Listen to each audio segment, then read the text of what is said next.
Je suis vraiment tombé amoureux du pays. Euh, je me rappelle, on était à un moment, on voulait aller voir les pyramides, on était allé voir les pyramides, puis on était à Flores.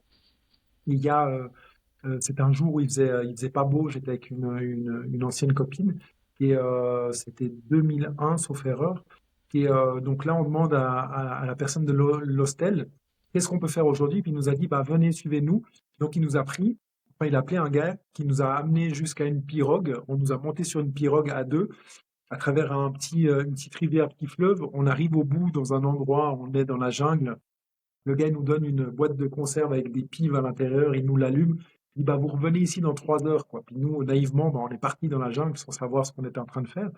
Et à un moment, et ça m'a énormément marqué, je vois au loin une grande paroi de pierre avec une échelle qui était posée contre la paroi.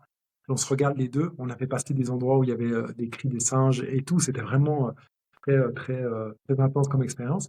On décide de monter cette échelle et quand on arrive en haut, on tombe sur une cérémonie ancestrale d'un peuple premier probablement. Donc une cérémonie, les vois au loin. Je suis ébahi. Je prends mon appareil photo pour prendre des photos et là, une personne, il devait être à 100, 150, 200 mètres, je sais pas. Il me fusille du regard. Ça arrive à passer à travers l'appareil photo et arriver jusqu'à mon cœur. Je sens cet avertissement de poser mon téléphone et enfin mon téléphone, mon appareil à l'époque.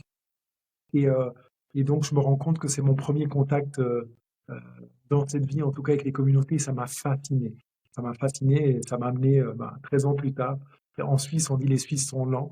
Voilà, 13 ans plus tard, j'ai fait ma deuxième rencontre. Au tout début, en 2014, quand je suis arrivé en Colombie, donc le premier contact avec les plantes et la manière de les consommer localement s'est fait rapidement. Je pense dans les 3, 4 premiers mois qui ont suivi mon arrivée en Colombie. Donc tout de suite, c'était mon cadeau de bienvenue, Oh, trop drôle. mon, mon exploration intérieure et ce travail avec les plantes comme ces communautés le proposent. Hmm. Donc ça a été un premier contact passionnant, ouais. Mais alors, évidemment, là, c'était sous d'autres formes que l'aspergerie, j'imagine. Exactement, ouais, ouais. C'est selon leur tradition ancestrale.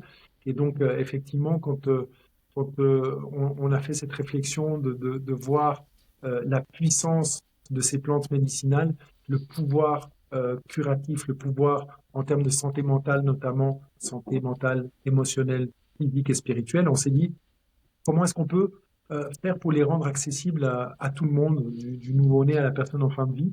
Comment peut-on rendre accessibles ces savoirs? Et de là, nous est venue l'idée d'en faire des essences florales, donc des extractions plus vibratoires, plus homéopathiques, si on peut dire ça comme ça. C'est selon les mêmes préceptes, plus ou moins, même si ça change un petit peu. Et voilà, donc c'est là où on a commencé à développer ce système floral avec ces 9 essences qui sont arrivées sur le chemin rapidement d'une manière assez particulière.